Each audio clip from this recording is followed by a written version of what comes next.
जंगल को बचाने का जिम्मा हम आदिवासियों को केवल क्यों? आज वैज्ञानिक लोग बोल रहे हैं कि विज्ञान तो इस दुनिया में बांट पाया, आदिवासी तो खुद एक विज्ञान है, और ये सच्चाई है। आज हमारे पुरखा सरहुल के समय में जब हमारे प्रधान बाबा के अगुवाई में सरना में गगरी में पानी रखते हैं उपवास के दिन में, और दूसरा दिन जब आके देखते हैं कि गगरी में छलछल पानी है, उसी से हमारे पुरखा जानते थे कि इस बार बरखा पानी बढ़िया होने वाला है। तो विज्ञान तो सही में बात है, हमारे पुरखा से इसको नहीं निर्वाह कर रहे हैं, हम नमन करते हैं उन पुरखों को। सही में भगवान होता तो आज इतना लोग कोरोना से नहीं मरता। सच्चाई है कि नहीं? कोरोना से नहीं मरता, लेकिन आदिवासी लोग जानता था कि कौन है भगवान मेरा। कोरोना काल में मंदिर मस्जिद गिरजाघर गुरुद्वारा बंद होने के बाद भी हम जिंदा है, तो कारण क्या है? ये प्रकृति का। बहुत बहुत धन्यवाद। आज का ऐतिहासिक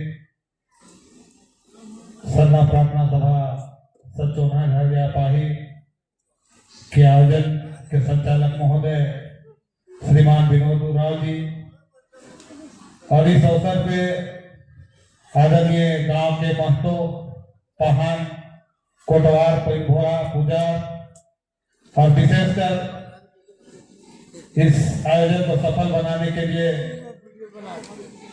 अगल बगल गांव से आए माता पिता भाई बहन, और इस अवसर में हमारे बीच में अपनी बातों को बारीकी से हम सबों को मार्गदर्शन देने का काम किए हम लोगों के छोटे भाई विनोद उराव जी, जिन्होंने संवैधानिक बातों को काफी स्टडी किया है और उनके माध्यम से हम सबों को अवगत कराया गया। इस अवसर पे हमारा कस्टम सिस्टम, हमारी परंपरा संस्कृति क्या है, हमारे पूर्वज कैसे पूजा पाठ किया करते थे, किन चीजों को मानते थे, इन सभी बातों को विस्तार पूर्वक बताने का काम किए हम सबों के गार्जियन श्रीमान चारे भगत जी। इस अवसर में उपस्थित हम सबों के गार्जियन श्रीमान भिक्षा उराव जी, श्रीमान बिगू उराव जी, और इस गांव के अगुआ साथी हम लोग के जो सीनियर हैं श्रीमान बिगल उराव जी, मतियस उराव जी, और साथ ही साथ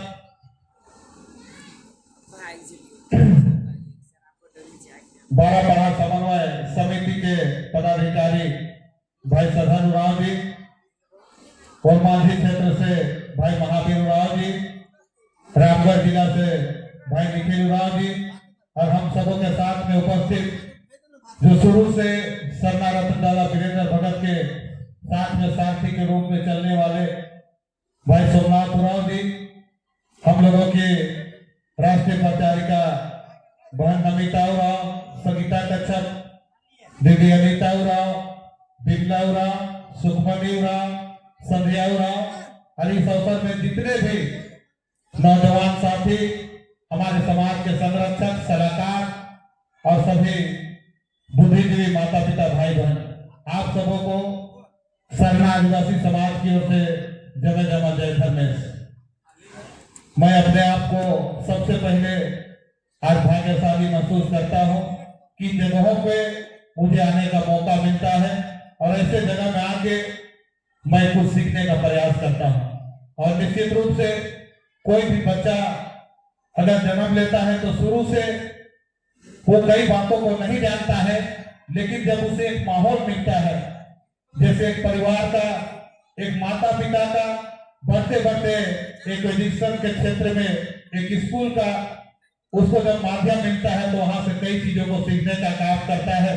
और निश्चय ही आज भी हम लोग कोई जगह जाते हैं तो वहां एक माहौल के माध्यम से, वक्ताओं के वक्तव्य के माध्यम से हम सबों को बहुत कुछ सीखने के लिए मिलता है। तो आज मैं ऐसे जगह से उस महान अगुवा को नमन करना चाहता हूं जिनके माध्यम से सरना प्रार्थना सभा का शुरुआत किया गया, जिनके माध्यम से हमारे समाज में जो हमारी परंपरा है उसको बताने के लिए चोन्हा झरिया पाही का शुभारंभ किया गया। उन महान अगुवा जिसे हम अंतर्राष्ट्रीय धर्म अगुवा सरना रतन दादा वीरेंद्र भगत के नाम से जानते हैं, हम नमन करना चाहेंगे। हमारे समाज के तमाम उन सूरवीरों का जिनके माध्यम से इस जल जंगल जमीन को बचाने का संकल्प लिया गया और आज हम इस जल जंगल जमीन के बचाव से हम जीवन शैली जो जी रहे हैं उसको हम लोग भली भांति आज उनके मार्गदर्शन से हम लोग बचाने का कार्य भी कर रहे हैं।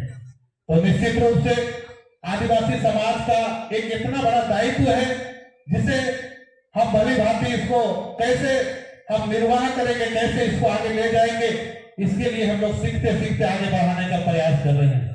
आज हम जिस समाज से जन्म लिए हैं, सही मायने में हमारे पुरखा कोई शिक्षा का व्यवस्था नहीं था, लोगों के पास चलने का साधन नहीं था, लेकिन हमारे पुरखा फिर भी बहुत बुद्धिमान थे।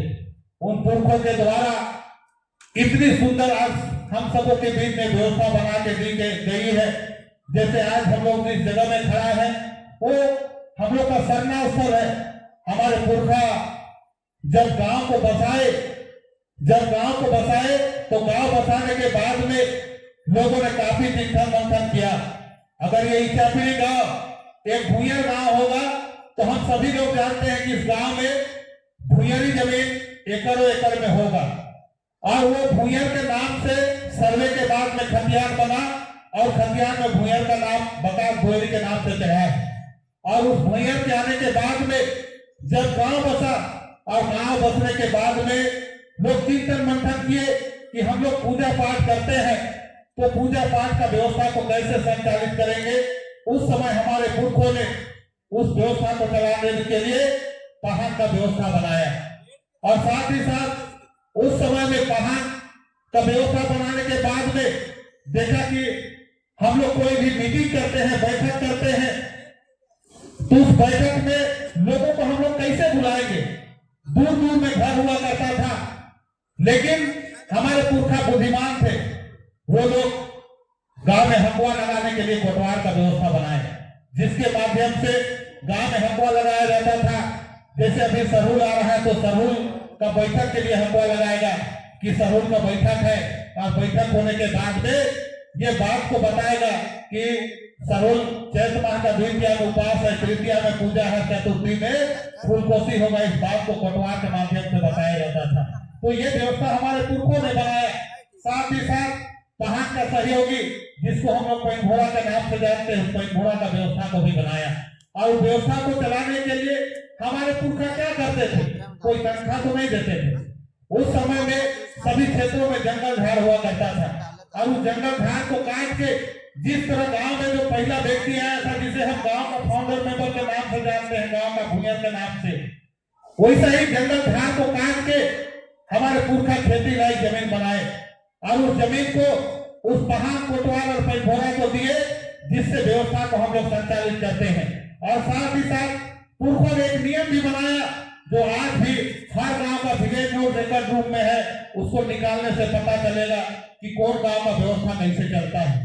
वो लोग बनाए व्यवस्था और ये भी बताए कि ये व्यवस्था परिवर्तन होगा, ये व्यवस्था परिवर्तन होगा। ठीक उसी तरह जैसे ये क्षेत्र पिठौरिया थाना के अंतर्गत आता है, तो पिठौरिया थाना में अगर कोई नया बड़ा बाबू आएगा, कोई थाना प्रभारी आएगा, तो उसको आने के साथ में सर्विस रिवॉल्वर दिया जाता है। वो कब तक रहता है, जब तक वो थाना प्रभारी का पोस्टिंग उस पिठौरिया थाना में होगा। और जिस दिन पिठौरिया थाना से उस थाना प्रभारी का ट्रांसफर दूसरे थाना में होगा तो सर्विस रिवॉल्वर को छोड़ के जाना पड़ता है।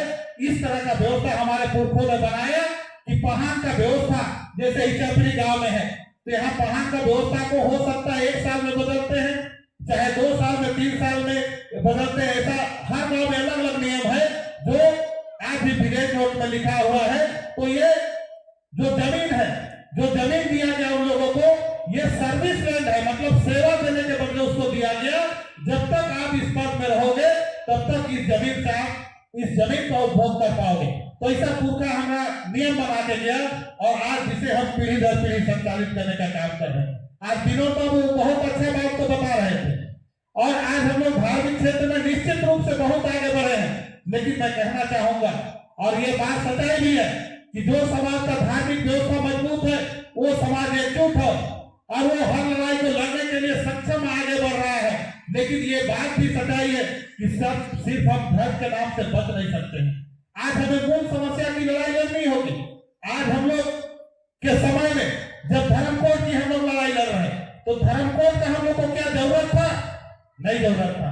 लेकिन आज क्यों जरूरत पड़ा हम लोग को?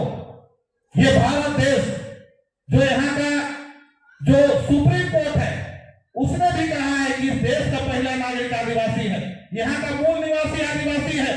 लेकिन जो हमारे पुरखा, जो लोग अरब कंट्री से यहाँ आए, जो लोग मध्य एशिया से आए, जो लोग यूरोप कंट्री से आए, उन लोगों को यहाँ सुइया भुइया जैसे जगह देके यहाँ बसाए और साथ में जब रहने लगे और एक समय ऐसा भी आया कि इस देश में दूसरा लोग शासन करने के लिए आए, दूसरा लोग शासन करने के लिए आए तो हम गुलामी की जमीन में चले गए और गुलामी की जमीन में गए तो इस आजादी की लड़ाई लड़ने के लिए भी आदिवासी सबसे आगे आए। और यही झारखंड प्रदेश है जिसे हम सोना नागपुर, धाना नागपुर के नाम से जानते हैं, जिसे छोटा नागपुर बोलते हैं, जिसे हीरा नागपुर बोलते हैं। ऐसे जगहों से आजादी की लड़ाई की नींव रखी गई जो आदिवासी हमारे आगे पंक्ति में रहे। तो हम ये बताना चाहते हैं कि जो लोग बाहर से आए, आजादी की लड़ाई साथ में लड़े, हम आजाद हो गए इस देश में। और आजादी के बाद में जब संविधान लिखा गया तो 26 जनवरी 1950 को जो संविधान लागू हुआ तो हम आदिवासियों के लिए अलग अलग धारा में हम सबों को आरक्षण दिया गया। क्यों? इस देश के हम पुरखा थे, पुरखा हैं और हमारे पुरखों ने इस देश को, जल जंगल जमीन को बचाया और आज हम आगे बढ़ रहे हैं। लेकिन जो लोग बाहर से आए उनको धर्म कोड दिया गया, उनके लिए अलग से धर्म कोड बनाया गया, उसके लिए कॉलम दिया गया, हिंदू, मुस्लिम, सिख, ईसाई, बौद्ध, जैन। मतलब कि आज इस देश में जितना जानवर है उसका गिनती हो रहा है, कितना बाघ है, कितना भालू है, कितना हाथी है, कितना गाछ वृक्ष है, सबका गिनती हो रहा है। कितना हिंदू है, कितना मुस्लिम है, कितना सिख है, कितना जैन है। लेकिन हम आदिवासियों का गिनती कहाँ है? अरे आप ही ने कहा था महोदय कि इस देश का पहला नागरिक आदिवासी है, तो हमारे लिए कहाँ पहचान है? हमारी सही आंकड़ा का पता कहाँ है आपको? आज जो हमारा विश्व में संसद चलता है जिसे हम यूएनओ का नाम से जानते हैं, आज वैसे जगह में जब इस भारत देश से कोई प्रतिनिधि जाता था तो वहां का जो रिपोर्ट दिया जाता था भारत से, उन लोगों ने कभी ये बात तो नहीं बोला कि भारत देश में आदिवासी रहते हैं। उन लोगों के द्वारा कहा गया कि भारत में वनवासी लोग रहता है, मतलब गलत रिपोर्ट दिया जाता है। लेकिन पहला बार जब डॉक्टर मीनाक्षी मुंडा यूएनओ में मेंबर बने तो उसके द्वारा सरना धर्म कोड का बात वहां रखा गया। दूसरी बार हम लोगों ने प्रयास किया कि यूएनओ में भी हमारा मेंबर होगा, लेकिन क्या हुआ पता है? हम लोगों ने दूसरे देशों से भी करीबन 217 समर्थन लेटर भेजा, इंडिया के सभी राज्यों से, करीबन बांग्लादेश से भेजा, नेपाल से भेजा, भूटान से भेजा और अन्य देशों से हम लोगों ने 217 समर्थन लेटर भेजा। लेकिन उसका परिणाम यह हुआ कि इस साल भारत का कोई प्रतिनिधि यूएनओ में नहीं बनाया गया। क्यों? कि पहला बार सरना आदिवासी आगे आ रहा है। हम लोगों ने नाम दिया था डॉक्टर गणेश मांझी का, जो गौड़ समाज से विरोध करते हैं। हम सभी लोग जानते हैं कि हम आदिवासी हैं। ये भारत देश में करीबन 770 से ऊपर जनजाति है जो आदिवासी है। और आज सभी लोग हम लोग प्रकृति पूजक है, सरना धर्म को मानते हैं। लेकिन आज इस आंकड़े से हम पीछे क्यों? आज देश की तीसरी बड़ी आबादी हमारी है। आज हमारा जनसंख्या देश में करीबन 17 करोड़ होने जा रहा है। 17 करोड़, फिर भी आप हमें धर्म कोड नहीं दिए। अब जब हम आप धर्म कोड मांगने जाते हैं तो क्या बोलते हो? एक नाम ले जाओ। तो महोदय मैं आपसे पूछना चाहता हूं कि पहले आपने जिन हिंदुओं को, जिन हिंदू समाज के लोगों को 4 नामों से धर्म कोड दे रखा है, हिंदू, बौद्ध, सिख और जैन, वो तो सभी हिंदू के 4 पंथ हैं। आज हम आदिवासी लोग जानते हैं, इतना सीख गए हैं कि अगर देश में चाहे राज्य में अगर सरकार बनानी होती है तो वहां बहुमत का जरूरत होता है। और आज हम लोग बहुमत में है। देश के 28 राज्यों में हम लोगों ने ये साबित किया है। 2011 का सेंसस रिपोर्ट खोल के देख लीजिए, उसको कोई झुठला नहीं सकता है। हम लोग 49,57,467 सरना धर्म अंकित किए, तो आप इसको झुठला नहीं सकते हैं। आपने अंतिम समय में जैन धर्म को धर्म कोड दिया मात्र 40,25,000 में। और आज उसकी जनसंख्या पूरे देश में मात्र 44 लाख है। हम 17 करोड़ हैं, निके हैं 50 लाख। हम मानते हैं कि 2 से 3 करोड़ लोग आज अलग अलग धर्मों में धर्मांतरित हो गए हैं, लेकिन उन 13-14 करोड़ शरणार्थियों का मान सम्मान का ख्याल नहीं है आपको। विनोद बाबू सही बोल रहे थे, आज ऐसे लड़ाई नहीं होगी। हमारे पुरखा आज ऐसे टिका के नहीं रखे हम लोग को। उन लोगों ने बताया कि भगवान कौन है, भगवान कहाँ है। आज हम लोग कोरोना काल को देखे, सब कोई कोरोना काल में क्या निर्देश है सरकार का कि एक दूसरे से दूरी बना के रहो, नहीं तो बेटा कोरोना होता तो ही कोई जवाब है कि नहीं। एक दूसरे से दूरी बना के रखो। और उस समय सब मंदिर मस्जिद गिरजा गुरुद्वारा सब बंद था, सब में ताला बंद था। और आज भगवान का बात करते हैं हम लोग, सही में भगवान होता तो आज इतना लोग कोरोना से नहीं मरता। सच्चाई है कि नहीं, कोरोना से नहीं मरता। लेकिन आदिवासी लोग जानता था कि कौन है भगवान मेरा। कोरोना काल में मंदिर मस्जिद गिरजा गुरुद्वारा बंद होने के बाद भी हम जिंदा है, तो कारण क्या है? ये प्रकृति कारण है जो हमको शुद्ध हवा देता था, ऑक्सीजन को सांस लेके हम जिंदा है। कोई भगवान हमको नहीं बचाया। इस धरती में जो आहार उपजता है, गोला गुंदरी महुआ आलू जितना सब्जी है उसको खा के हम जिंदा थे। इस धरती का सीना चीर के जो पानी निकलता है उस पानी को पी के हम जिंदा थे। कोई भगवान बचाया क्या हम लोग को? नहीं बचाया। भगवान ये प्रकृति है। अभी चारे भगत जी बोल रहे थे कि दिवाली समय लोग लक्ष्मी पूजा करता है, भगवान को खरीद के लाता है और बोलता है हमको धन दौलत से भर दो। लेकिन हम लोग का पुरखा लोग कौन लक्ष्मी को पूजा से हुआ ही नहीं। हम लोग सब कोई जानते हैं कि अगर हम इस धरती में हल नहीं जोतेंगे, खेत को नहीं जोतेंगे तो हुआ धान गुदली और बोरा मरुआ नहीं होगा, तो उपजेगा नहीं तो क्या खा के हम लोग जिंदा रहेंगे। इसलिए हम लोग का पुरखा लोग वही गरु करा को बढ़िया से नहाता है, धोता है, सिगराता है, वो हर जुआन को धोता है जिससे हम लोग हर जोते हैं। वो लक्ष्मी को हमारे पुरखों ने पूजा किया, मतलब साक्षात लक्ष्मी को हमारे पुरखा समझते थे और वही लक्ष्मी को पूजा किए जिससे मेरा जीवन चलता है कि नहीं। आज जंगल को बचाने का जीवा हम आदिवासियों को केवल क्यों? आज वैज्ञानिक लोग बोल रहे हैं कि विज्ञान तो इस दुनिया में बात पाया, आदिवासी तो खुद एक विज्ञान है। और ये सच्चाई है। आज हमारे पुरखा सरहुल के समय में जब हमारे प्रधान बाबा के अगुवाई में सरना में गगरी में पानी रखते हैं, उपास के दिन में, और दूसरा दिन जब आके देखते हैं कि गगरी में छलछल पानी है, तो उसी से हमारे पुरखा जानते थे कि इस बार बरखा पानी बढ़िया होने वाला है। तो विज्ञान तो सही में बात है, हमारे पुरखा आज से इसको नहीं निर्वाह कर रहे हैं। हम नमन करते हैं उन पुरखों को जिन लोगों ने हमारे लिए सरना स्थल बना के दिया, जिन पुरखों के द्वारा जानते थे कि जो भी इस दुनिया में जन्म लिया है उसको एक दिन इस दुनिया को छोड़ के जाना पड़ेगा।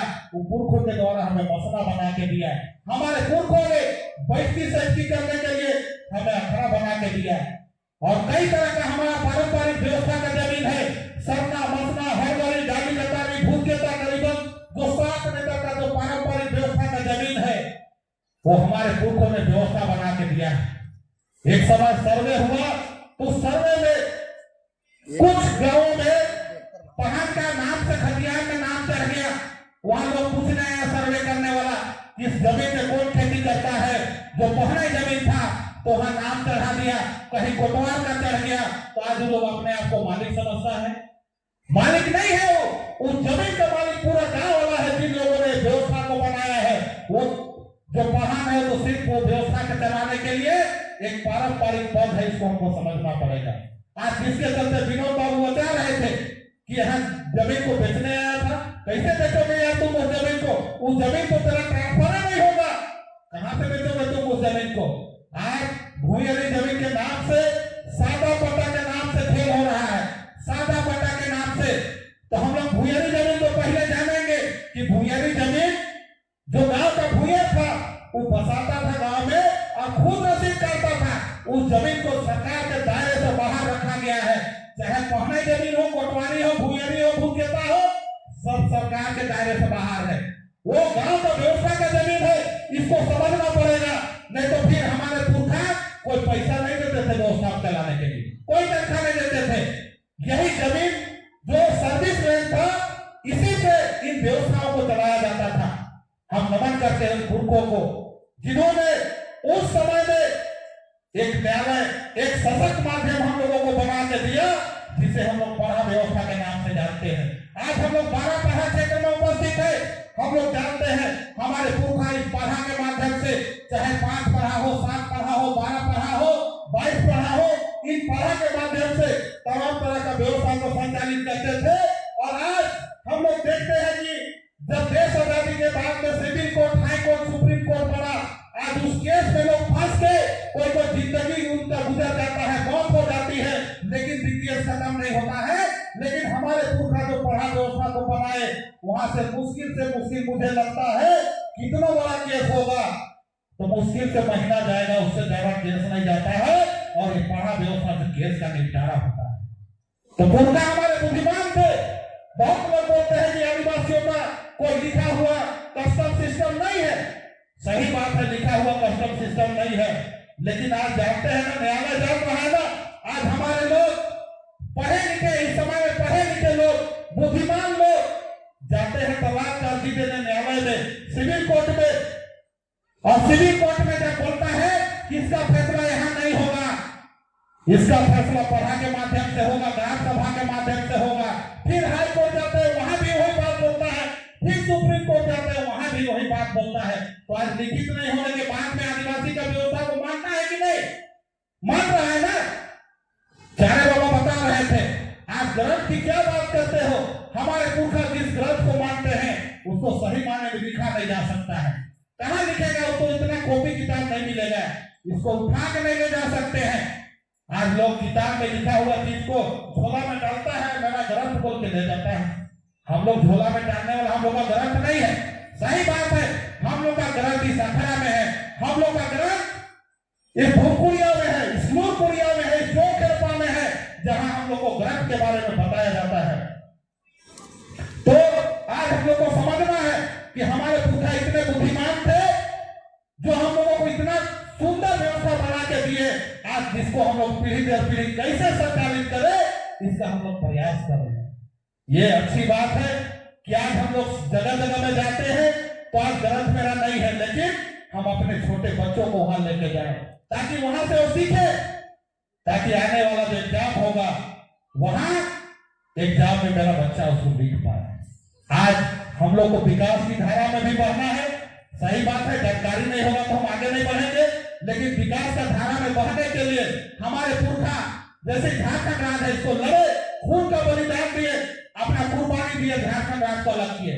इसलिए अलग किए थे क्या कि यहाँ हर साल 30-40 हजार लोग बाहर से आके बसेगा और हम लोग को जीना हराम कर देगा, हम लोग का कस्टम सिस्टम को तोड़ेगा, इसलिए बनाया था क्या? नहीं। आज हमारे पुरखा ने सपना देखा था कि झारखंड राज्य को अलग करेंगे तो मेरे बाल बच्चों को यहाँ सुख सुविधा मिलेगा, शिक्षा के क्षेत्र में बढ़ावा मिलेगा, रोजगार मिलेगा, मेरा कस्टम सिस्टम बचेगा। लेकिन नहीं। चलिए, बहुत सारी बातें हैं, बोलने के लिए तो बहुत बात है, लेकिन आज आदिवासी समाज में जो हमारी व्यवस्था है, आज सरकार के द्वारा, हाईकोर्ट के द्वारा यहाँ झारखंड में भी पेशा कानून को लागू करने का बात कहा जा रहा है, और यहाँ पेशा को घुमा घुमा के लागू नहीं कर रहा है। तो हम लोग बहुत ज्यादा नहीं बोलेंगे, लेकिन 96 का पेशा एक्ट है, जिसे केंद्र से भी पारित किया गया, उसका सार केवल हम बताना चाहेंगे। आप लोग को भी पूछेगा तो वही बात बोलना है कि पेशा बोलता है कि पेशा एक 5वीं अनुसूचित क्षेत्र में लागू होगा, और उसका जो प्रधान होगा या कोई पदाधिकारी होगा, जो वही होगा जो रूढ़ी प्रथा को मानता है। मतलब रूढ़ी प्रथा को कौन मानता है? शर्मा आदिवासी लोग मानता है। जिस तरह से इस देश में हिंदू लोग के लिए हिंदू लो है, मुस्लिम के लिए मुस्लिम लो है, ईसाई लोग के लिए केनल लो है, और हम लोग के लिए कस्टमरी लो है, जिसको हम लोग हिंदी में दलित प्रथा कहते हैं, रूढ़िवादी व्यवस्था कहते हैं। तो इसी के तहत हम लोग आगे बढ़ रहे हैं, तो इसी के तहत हम लोग को आगे बढ़ना है। लेकिन इसके साथ साथ हमारे बच्चों को हम लोग को शिक्षा के क्षेत्र में लाना है, उच्च स्तरीय शिक्षा देके उसको अच्छा शिक्षा देना है। इसका मतलब ये नहीं है कि सब लोग नौकरी करेगा, लेकिन एक शिक्षित बच्चा, जैसे अभी विनोद बाबू बोले कि संविधान को पढ़े इसलिए ठोक के बोलते हैं, तो मेरा बच्चा भी संविधान पढ़े और ठोक के कोई अगर यहाँ जमीन कब्जा करने के लिए आएगा तो वही संविधान से उसको भगाने का काम करेगा। तो अंतिम समय में आयोजन समिति के तमाम पदाधिकारियों का विशेष रूप से आभार करते हैं और अपनी बातों को यही अंत करते हैं। सबको पुनः जय धन्यवाद। बहुत बहुत धन्यवाद इस सुंदर शब्द के लिए। अभी चुनाव पाही का प्रारंभ हुआ है, लेकिन बोलते बोलते बहुत सारे कुछ बोल देते हैं। सचमुच में आज हमें काउंटर करने के लिए हमारे समाज को बदलने के साजिश बहुत बड़ी तैयारी हो चुकी है। शासक जाति बहुत बड़ा तैयारी कर चुका है, लेकिन आज तक हम लोग समझते नहीं। अभी पेशा एक्ट का कानून का जो बात निकला, इस पर मैं थोड़ा सा फोकस करूंगा। उसके बाद हमारे जो नया चेहरा है उस साथी को मैं बुलाना चाहूंगा, जिसका नाम है प्रेम उरांव। आप भी तैयार रहेंगे। 1950 में जब हमारी 5वीं अनुसूची लागू है, स्वयं शासन का अधिकार है, मालकियत का है कि अधिकार है, आप उस पर राज्यपाल को पहल करना था और राज्यपाल नहीं करते हैं तो राष्ट्रपति को करना था, लेकिन उस पर कानून नहीं बनाया, एक्ट नहीं बनाया और उसको समाप्त करने के लिए पेशा एक्ट कानून 1996 में लाया। 1996 में पेशा एक्ट कानून बनाया और वो दलाल और भुरवा पैदा किया, उस हद तक सीमित था। लेकिन गांव स्तर पर दलाल और भुरवा पैदा करने के लिए गांव स्तर पर ग्राम प्रधान तैयार किया, जो 2006-7 में तैयार किया ग्राम प्रधान। आज उनके माध्यम से हमारे ग्राम सभा जो थी आज सरकार में तब्दील हो चुका है और सरकार के माध्यम से आज हमें ग्राम सभा कब करनी है तय वहां से होता है। आज हम कुछ भी ग्राम सभा कर ले, हम अंचल को देते हैं, अंचल जिला को देते हैं, जिला क्षेत्र को देते हैं, तब्दील हो चुका है। लेकिन हम 12 पढ़ा जो कहते हैं, हमारे 12 पढ़ा में कभी जिक्र नहीं करते कि 12 पढ़ा तैयार कैसे हुआ। एक घर मिलकर के टोला बनता है, टोला मिलकर के गांव बनता है और गांव मिलकर के एक पढ़ा का निर्माण हुआ और उसी समय लोग पढ़ा का इस्तेमाल करते थे। पढ़ा अपना स्वयं शासन चलाया करता था। आज वो स्वयं शासन आज कहाँ है हमारा।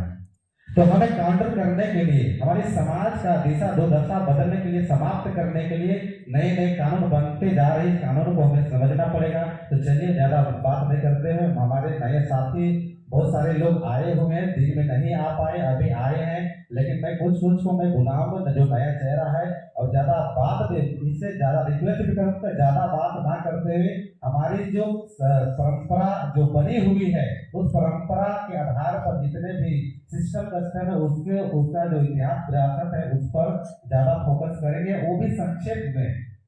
कहे कि मैं जानता हूँ कि जो भी सीख करके आए हैं दिन भर बोलेंगे तो भी बोलता रहेगा, लेकिन मैं चाहूंगा कि संक्षेप में बात रखेंगे। प्रेम उरांव आप